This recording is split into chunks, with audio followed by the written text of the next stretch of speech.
नमस्कार मित्रांनो, स्वागत आहे तुमचं आपल्या पॅशनेट जर्नी या यूट्यूब चॅनलवर। मित्रांनो, काल 2017ची जी उर्वरित आणि अपात्रची यादी लागलेली आहे आणि ज्या 750 जागा आहेत त्याच्यापैकी 300 ते 350 जागा भरल्या गेलेल्या आहेत आणि जे उमेदवार कालच्या उर्वरित अपात्र यादीमध्ये सिलेक्ट झालेले आहेत त्या सर्व उमेदवारांचं हार्दिक अभिनंदन। आता जे उमेदवार सिलेक्ट झाले आहेत त्यांचं अभिनंदन, त्याचबरोबर त्यांची पुढची प्रोसेस होत राहील त्याबद्दल देखील मी अपडेट देतच राहणार आहे। परंतु आता काही असे उमेदवार आहे ज्यांचं सिलेक्शन अगदी 1 आणि 2 मार्कांवरून राहिलेलं आहे। मग 2017ची ही फायनल यादी आहे का? तर अजिबात नाही। कालच्या जर नोटिफिकेशन सूचना तुम्ही व्यवस्थित वाचल्या असतील तर तुम्हाला आतापर्यंत कळलंही असेल की माजी सैनिकांच्या ज्या जागा कन्वर्ट व्हायच्या होत्या त्या झालेल्या नाहीयेत। त्यामुळे माजी सैनिकांच्या जागा ज्या आहेत जवळजवळ 1200 जागा आहेत मित्रांनो, तर त्या जागांसाठी आणखी एक राऊंड होणार आहे। आता सर्वात महत्त्वाचा मुद्दा की ज्या 750 रिक्त अपात्र जागा होत्या त्या पूर्ण भरल्या गेलेल्या नाहीत। मला बरेचसे मेसेज आले की मॅडम रोस्टरमध्ये म्हणजे जेव्हा आपल्या जाहिराती आल्या होत्या तेव्हा आम्हाला 9वी ते 10वीच्या किंवा 11वी 12वीच्या या जागा 9वी 10वीच्या या जागा दाखविलेल्या होत्या, परंतु त्या आता तिथे म्हणजे त्याचं ते सिलेक्शन झालेलं नाहीये। म्हणजे ती जागा जेव्हा सिलेक्टेड यादीमध्ये ती जागाच नाहीये। तसंच काही खालच्या वर्गांबद्दल देखील झालेलं आहे। तर मित्रांनो, त्यांनी जवळजवळ म्हणजे स्पोर्ट्समनच्या वगैरे जागा भरलेल्या मला तिथे दिसलेल्या नाहीयेत। भरल्या असतील काही प्रमाणामध्ये, सगळ्याच नाही, पण नाहीये तर त्या नाही। अंशकालीन काही ठिकाणचे उमेदवार मिळालेले नाही तर त्या देखील जागा भरलेल्या नाहीये। आणि ज्या फक्त प्युअरच्या जागा होत्या, प्रत्येक कास्टच्या ज्या प्युअरच्या जागा होत्या तर त्या जागा पूर्णतः त्यांनी भरल्या। पूर्ण म्हणजे जेवढ्या जागा दिलेल्या आहेत त्या जागा भरलेल्या आहेत, अदर जागा भरलेल्या नाही। त्यामुळे त्या जो 750 आकडा आहे तर त्या पूर्ण जागा भरलेल्या नाहीयेत, त्या 325 आहेत।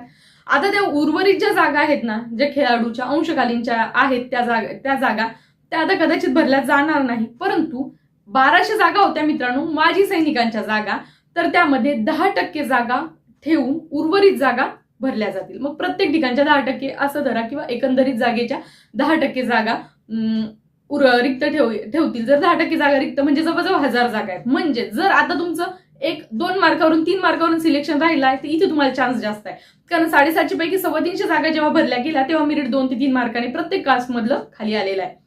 परंतु त्याचबरोबर मित्रांनो, काही गोष्टी अशा दिसून आल्या आहे कालच्या यादीमध्ये। बऱ्याच जणांचं म्हणणं आहे की ज्या कास्टचं ओपन, ईडब्ल्यूएस, ओबीसी, एससी, एसटीचं तर बऱ्यापैकी खाली आलं होतं, तर या कास्टमध्ये जो कट ऑफ लागलेला होता, कट ऑफ पेक्षा जास्त मार्कवाल्यांचं इथं सिलेक्शन झालं। ते कसं? आता मी बघितलं जवळजवळ ईडब्ल्यूएस ओपन मध्ये ना 149 मार्कवाले दिसले, तर ते उमेदवार 2017 मध्ये सिलेक्ट व्हायला हवे होते, मग ते इथे कसे?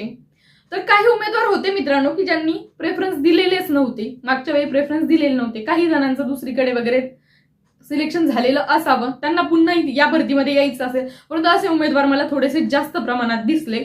एससी मध्ये देखील कट ऑफ पेक्षा जास्त मार्क असलेले उमेदवार मी बघितले, ओबीसी मध्ये देखील सेम, म्हणजे प्रत्येक याच्यामध्ये जो 2017चा कट ऑफ होता त्यापेक्षा जास्त मार्कवाल्यांचं सिलेक्शन झालं आहे। मग कदाचित त्यांनी त्यावेळी प्रेफरन्स दिले नसावे किंवा काय आहे, तर हा एक प्रश्न आहे। त्याचबरोबर पूर्ण जागा भरल्या गेलेल्या नाही, काही ठिकाणच्या जागा दाखवल्या गेल्या होत्या ती जागा भरली नाही। मग ती का भरली नाही? तर आता ती जागा का भरली नाही तर याच्या संदर्भामध्ये ती जागा ज्यांना आली होती तर त्यांनी त्याचा पाठपुरावा करावा असं मला वाटतं। त्यानंतर आता सगळ्यात महत्वाचा, यातून सगळ्यात महत्वाचा मुद्दा आहे की आता ज्या माजी सैनिकांच्या जागा त्यांनी सांगितल्या होत्या की जर आम्ही एकदा पुन्हा संधी देणार, जर माजी सैनिक मिळाले नाही तर आम्ही त्या जागा प्युअर मध्ये कन्वर्ट करणार। तर मग त्या जागा जर माझ्या मते तरी त्या जागा तशा शिल्लक आहेत, कारण यादीमध्ये ते कुठंतरी दिसत नाहीये। तर त्या पूर्ण जागा आता आपल्याला नोटिफिकेशन मध्ये देखील सांगितलेलं आहे, तर त्या जागेसाठी तुम्ही प्रयत्न करू शकता। तुम्ही बघितलं असेल ओबीसी, ईडब्ल्यूएस ओपन 130 पेक्षा जास्त मार्क असणाऱ्यांचं देखील सिलेक्शन झालेलं नाही। बऱ्याच जणांचे मार्क्स आहेत की माझं नाही झालं, 135 आहे, ओबीसी 131 वगैरे मार्कवाल्यांचं सिलेक्शन झालेलं नाही।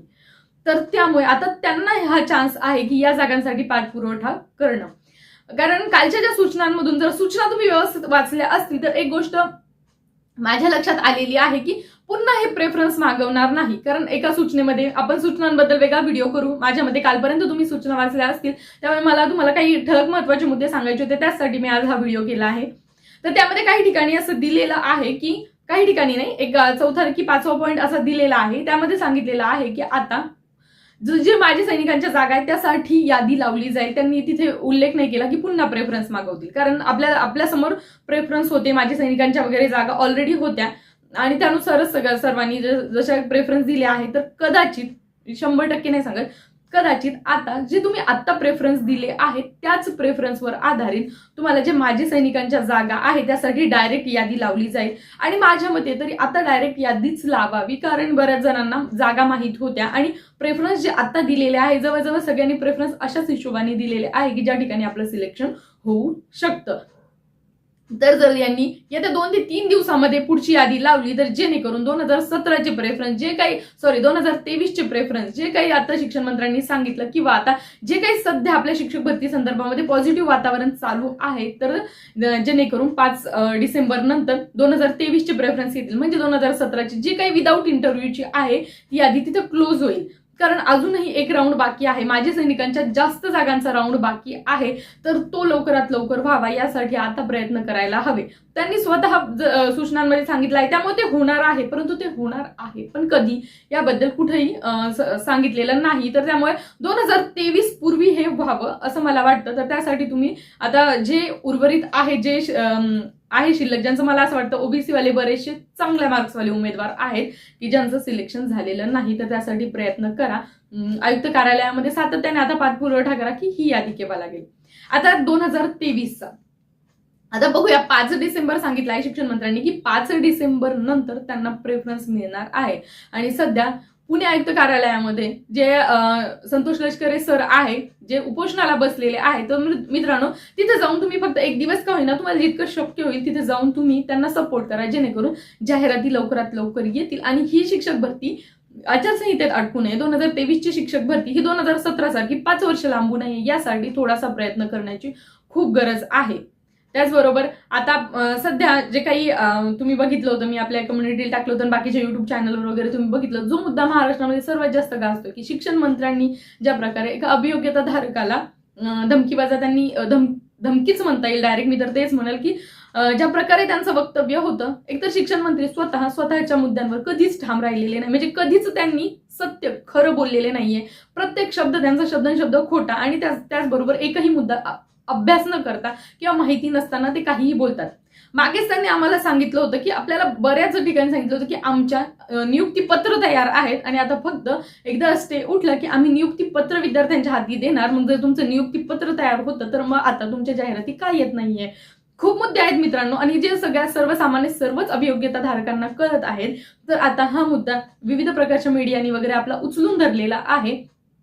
तर हीच पॉझिटिव्ह गोष्ट आता 2023च्या शिक्षक भरतीसाठी आहे. तर त्याचमुळे मी सांगत आहे की 2017ची जी उर्वरित जागा आहे त्यासाठी आता एकत्र येऊन तुम्ही कदाचित जर आता 2017ची यादी तर लागणारच आहे, परंतु ती लवकरात लवकर लागावे यासाठी प्रयत्न करायला हवे. आणि आता राहिलं, बऱ्याच जणांनी हा प्रश्न विचारला की आता सिलेक्शन झालंय मॅडम पुढचं काय, आता माझं या ठिकाणी आले, पुणेमध्ये या ठिकाणी झालं, आता पुढचं काय.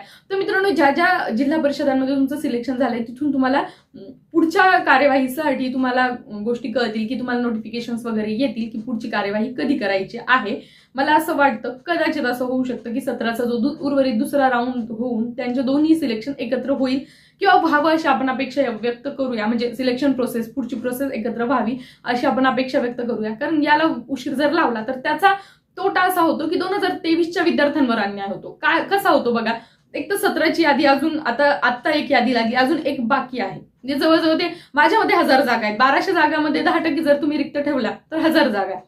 मग ते 1000 उमेदवार प्लस हे 300 त्यांनी घेतले. 1000 पैकी जर 1000 पैकी 1000 नाही मिळाले तर ते 700 जरी उमेदवार असले तर हे 300, तर टोटल 1000 उमेदवार. 1000 उमेदवार म्हणजे तुम्ही बघा नवीन शिक्षक भरतीमधल्या किती उमेदवारांना, जर समजा हे उमेदवार तिकडे त्यांनी प्रेफरन्स भरले, इथे सिलेक्शन झालंय तिथेही सिलेक्शन होणार, तिथं सिलेक्शन झालं तर पुन्हा ते अपात्र आणि गैरहजरमध्ये, अपात्रमध्ये नाही पण गैरहजरमध्ये मग ते राहणार. की जर 17मध्ये सिलेक्शन झालंय आणि 17मध्ये जॉईनिंग घेतली आणि 23मध्ये देखील प्रेफरन्स भरून टाकले तर 23मध्ये सिलेक्शन झालं, मग 23मध्ये जर ते गेले नाही तर ती जागा पुन्हा रिक्त होणार.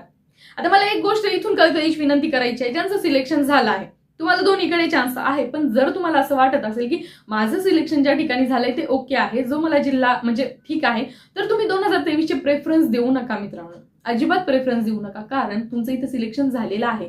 23मध्ये पण तुमचं सिलेक्शन जर झालं तर मग एक दोन्हीपैकी एक जागा रिक्त राहील.